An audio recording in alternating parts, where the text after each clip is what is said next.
Engkau pengharapan kami Tuhan, sumber kekuatan kami. Terima kasih Tuhan.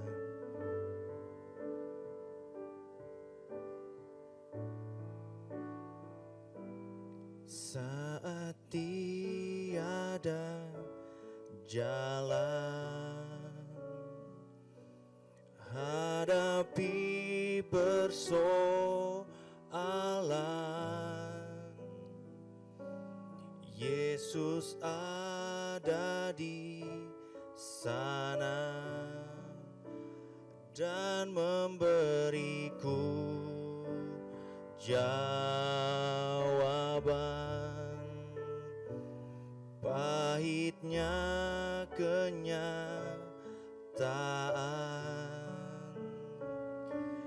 yang tak mampu bertahan, Yesus ada di sana dan memberiku jawaban. Hanya nama Yesus,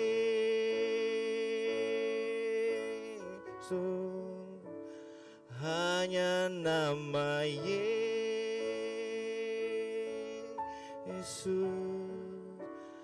hanya nama Yesus,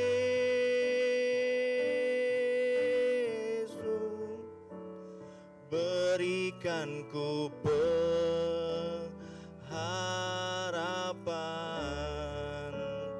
Hanya nama Yesus,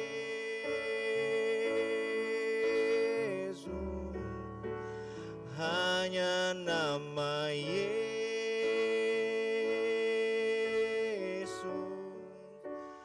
hanya nama Yesus, berikan ku kepastian,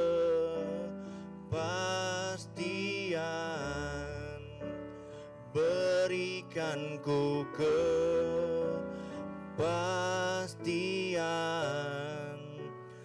berikan ku kepastian.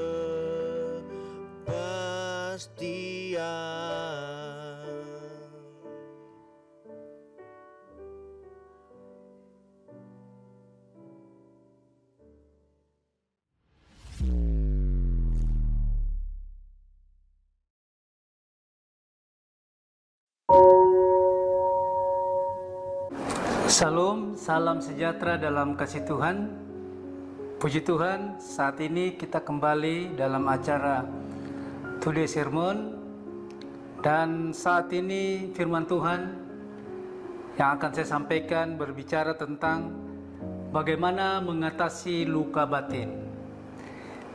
Mari kita baca dalam Efesus pasal 4 ayat 31. Demikian firman Tuhan. Segala kepahitan, kegeraman, kemarahan, pertikaian, dan fitnah hendaklah dibuang dari antara kamu. Demikian pula segala kejahatan. Mengatasi luka batin. Nah, saudara-saudara yang diberkati oleh Tuhan Yesus, setiap orang, siapapun dia, pasti menginginkan namanya hidup sehat. Dalam arti sehat secara jasmani, secara batin, terlebih sehat rohaninya di dalam Tuhan.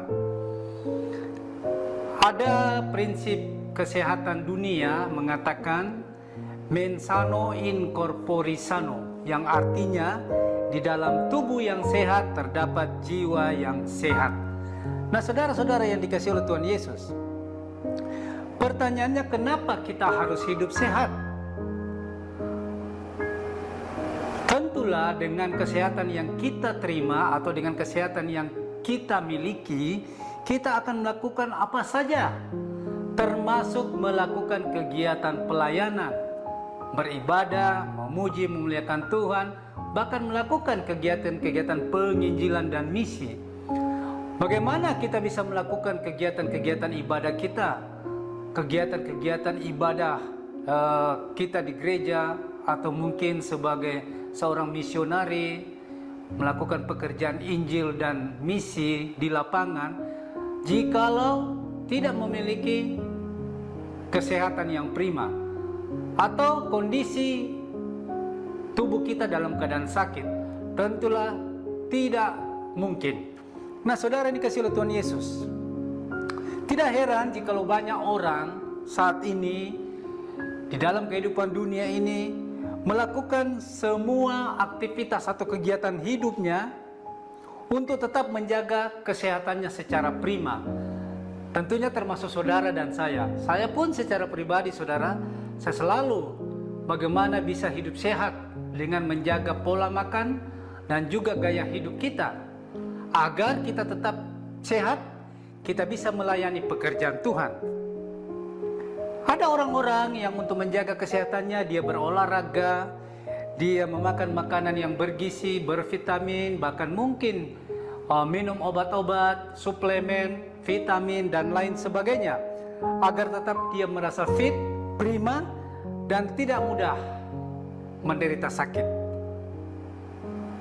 Nah, saudara dikasihi oleh Tuhan Yesus, kita tahu bahwa ada beberapa penyebab penyakit yang kita alami secara fisik atau secara medis, yaitu misalnya dari virus-virus dan bakteri. Ini merupakan salah satu penyebab penyakit, bahkan bisa mendatangkan kematian bagi setiap orang.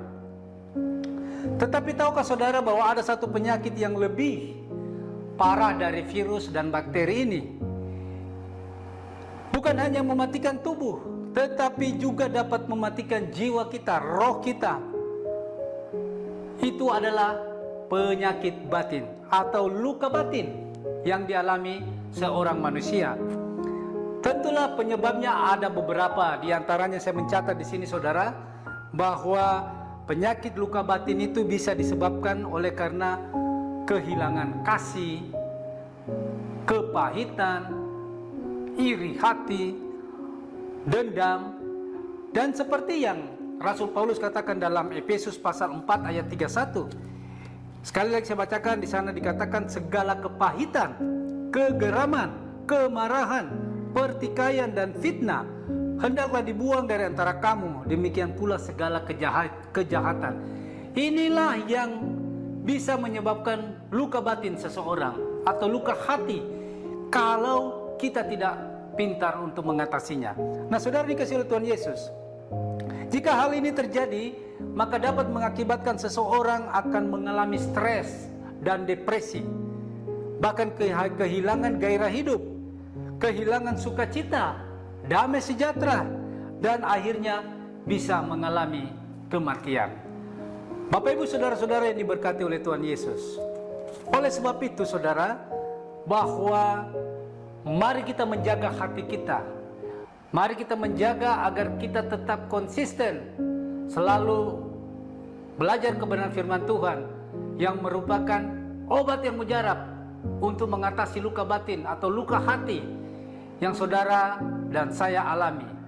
Tidak ada cara lain selain dengan kebenaran firman Tuhan ini. Dewasa ini saudara yang dikasihi oleh Tuhan Yesus, kehidupan di sekeliling kita, di tempat-tempat lain, bahkan mungkin di dalam gereja, di dalam pelayanan kita, banyak sekali orang menderita luka-luka batin atau luka-luka hati yang sudah dapat dipastikan penyebabnya adalah dari apa yang disampaikan oleh Rasul Paulus dalam Efesus 4 ayat 31, yaitu kepahitan, merasa kepahitan, mungkin pernah kecewa dengan seseorang, kecewa dengan sesama pelayan, kecewa dengan gembala, kecewa dengan pendeta, hamba Tuhan, merasa kepahitan, dan itu akan membuat dia hilang damai sejahtera, mengalami luka batin yang berkepanjangan. Ini yang menjadi persoalan dalam kehidupan kita saudara. Nah, bahkan seringkali terjadi banyak orang juga mengambil jalan pintas untuk mengakhiri hidupnya dengan melakukan bunuh diri. Karena sudah merasa kepahitan, sudah merasa kecewa, sudah merasa tidak punya harapan, merasa bahwa dia ditinggalkan sendiri. Akhirnya pikiran-pikiran tersebut diintimidasi oleh iblis dan kuasa jahat. Ia melakukan jalan pintas untuk bunuh diri.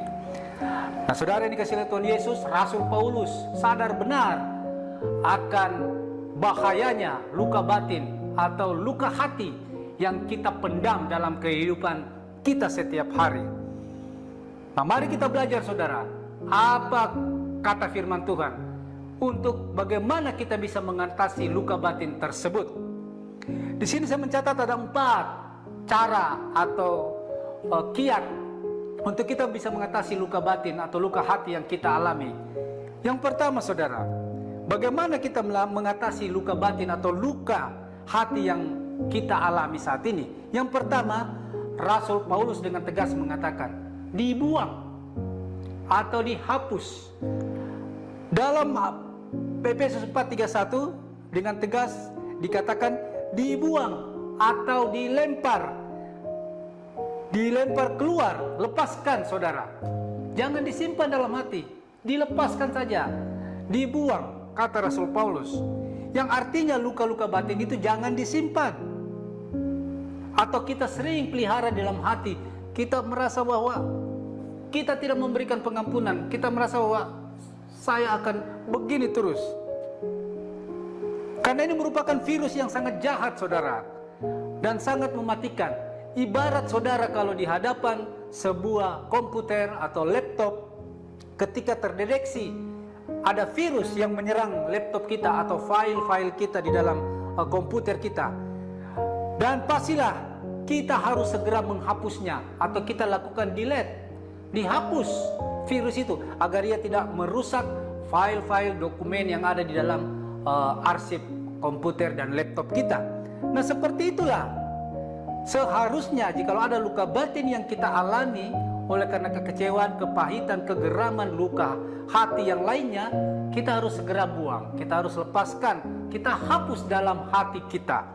Itu yang pertama saudara, agar hidup kita menjadi tenang kembali. Yang kedua, bagaimana caranya untuk mengatasi luka batin ini? Tadi pertama, dibuang saja. Simple dan sederhana, dibuang, jangan disimpan. Yang kedua, jangan beri kesempatan kepada iblis. Dalam Efesus 4 ayat 27, saya bacakan firman Tuhan berkata seperti ini. Dan janganlah beri kesempatan kepada iblis. Nah, saudara dikasihi oleh Tuhan Yesus, seringkali kalau saudara dan saya mengalami luka hati atau luka batin, perasaan kecewa, kegeraman, iri hati, dendam, dan lain sebagainya, kita simpan di dalam hati kita, seringkali ada intimidasi iblis. Iblis sangat suka ketika saudara menyimpan dan memendam luka hati dan luka batin tersebut. Bahkan iblis meniup-niup melalui telinga saudara dan saya untuk, ya sudah betul itu, jangan kasih ampun dia, jangan maafkan dia, dendam sama dia, dia itu memang tidak baik, dia itu begini, dia sudah berlaku curang kepadamu, dan lain sebagainya. Inilah intimidasi iblis terhadap kehidupan saudara dan saya. Jikalau kita mengalami luka hati dan luka batin dan kita selalu menyimpannya, maka iblis akan memanfaatkan situasi tersebut. Sekali lagi saudara, yang kedua, jangan beri kesempatan kepada iblis.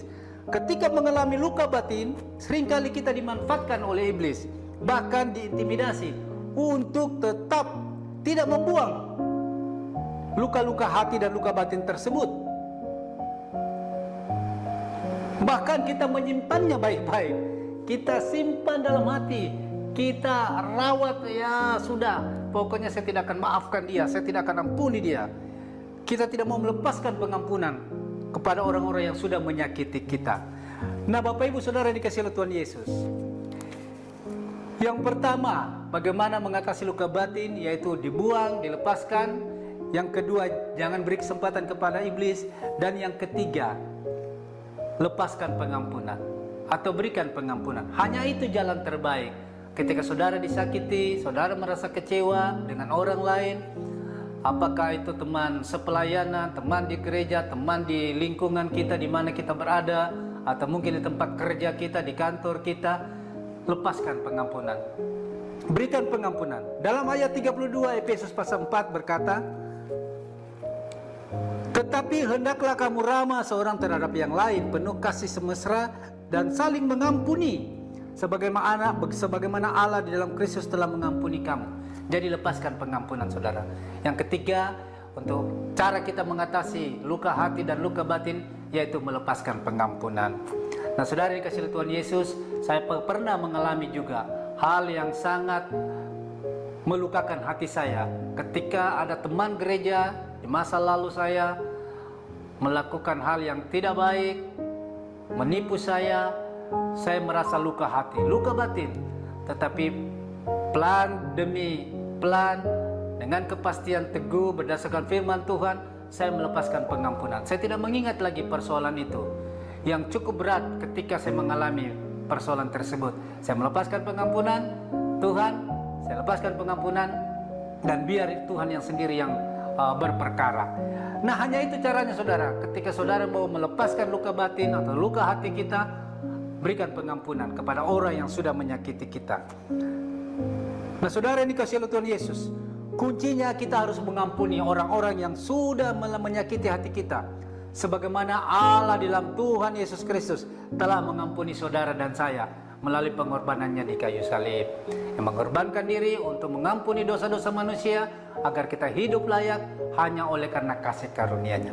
Yang keempat, yang terakhir, bagaimana kita mengatasi luka batin atau luka hati tersebut?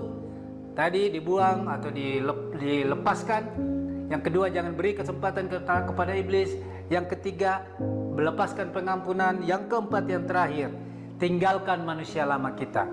Mari kenakan manusia baru. Dalam Galatia 5 ayat 19 sampai 21, saudara bisa baca di sana bagaimana manusia lama kita yang dikuasai oleh kegeraman, kepahitan, dan iri hati dan lain sebagainya. Itu harus kita tinggalkan. Kita masuk kepada manusia baru kita, memiliki buah roh, kasih, sukacita, damai sejahtera, kesabaran, kemurahan, kesetiaan, kebaikan, kelemah lembutan, dan penguasaan diri. Mari gunakan atau pakai manusia baru kita yang Tuhan sudah anugerahkan bagi setiap orang yang mau melepaskan pengampunan, setiap orang yang mau menanggalkan manusia lama. Kita bukan lagi ciptaan lama, tapi kita adalah ciptaan baru yang dibaharui oleh Roh Kuasa, Roh Kudus. Nah, saudara yang dikasihi oleh Tuhan Yesus, biarlah keempat hal ini menjadi perenungan bagi saudara dan saya, bagaimana kita mengatasi luka batin atau luka hati dalam hidup kita, agar kita menjadi sempurna dari hari ke hari sama seperti Tuhan Yesus, agar kita tetap kuat di dalam mengiring Tuhan di dalam kehidupan ini. Sekali lagi, saudara, cara mengatasi luka batin: pertama, buang, dilepas; kedua, jangan beri kesempatan kepada iblis; ketiga, lepaskan pengampunan; dan keempat, kenakan manusia yang baru. Amin. Tuhan Yesus memberkati kita semuanya. Mari kita berdoa. Bapa di surga, Bapa yang sumber kekuatan dan pertolongan kami percaya bahwa ketika firman-Mu ditaburkan, disampaikan, maka kuasa Roh Kudus akan bekerja. Hamba terbatas untuk menyampaikannya, Tuhan, tapi biar kuasa Roh-Mu yang kudus untuk menerapkan lebih jauh, sehingga kami semakin hari semakin mengerti akan kehendak-Mu dalam hidup ini, agar kami tidak mengalami luka hati atau luka batin yang dapat merusak damai sejahtera dan sukacita kami ketika kami hidup di dunia ini mengiring Engkau. Meteraikan kebenaran firman-Mu, Tuhan, kami semakin hari semakin sempurna di dalam Engkau, dan kami semakin kuat untuk hidup di dunia ini. Berkati semua pendengar, bahkan yang mengikuti acara Sermon Today ini. Tuhan berkati seturut kasih dan rahmat-Mu. Terpuji nama-Mu, Tuhan. Kami sudah berdoa mengucap syukur hanya di dalam satu nama yang berkuasa, yaitu Tuhan Yesus Kristus, Allah kami yang hidup. Haleluya. Amin.